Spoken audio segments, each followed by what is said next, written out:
This conversation is taking place at the Smyrna Opera House. I'm talking today to Don Buxton in this beautifully renovated 19th century Smyrna Opera House. Don, tell us a little bit about the history, the background of the Dover Symphony. Well, the Dover Symphony has been in existence for over 40 years, and it was founded by a group of amateur and non-professional musicians who were looking for an opportunity to play. Over the past 40 years, of course, it's grown to a combination of amateurs, professionals, music directors from all over the region who come together to perform 4 concerts a year. Now, what kinds of performances spaces do you use, and what kind of programming do you present? We perform just about everywhere. In fact, we have performed here at the Smyrna Opera House, which has been a delight for us as part of a Dover Days Pops concert. We have performed on the ferry, the Lewis Ferry, for a Symphony at Sea concert. But our primary venues are the Calvary Church in Dover and the Schwartz Center in Dover. And in terms of mission, it sounds like there's a real emphasis on participatory music, bringing volunteers and amateur musicians in. Speak to that in terms of what that does for music in the community. Well, what it does for music in the community, Paul, is it really provides an opportunity for musicians who are looking for an outlet to ply their art. They don't have other opportunities to perform with orchestras at that level of playing.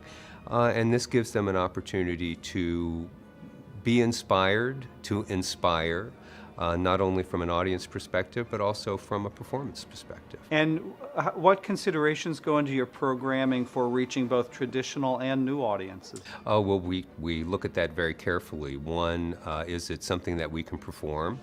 And do a nice job with the performance, and 2, is it something that audience members would want to hear? On the other hand, we do try to always include new music, unfamiliar works, and introduce audiences to new and unfamiliar works. So it's really an educational opportunity for both the musician participants as well as audience members? Absolutely, that's right. Your musicians represent a combination of amateur as well as some more professionally trained musicians, but it's a volunteer orchestra, I understand. Tell me about the commitment that must involve with the participants. It's a huge commitment. They come together every Monday night for rehearsals. We have a volunteer board.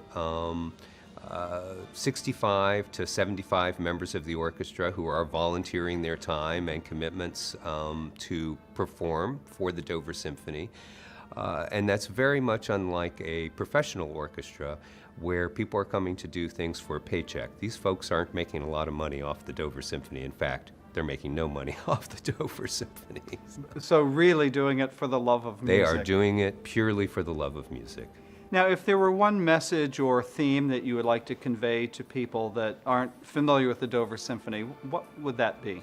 Well, for us, it's all about the music. It's inspiring our performers, it's inspiring our audiences, it's building the audiences of today, and it's building the audiences of tomorrow.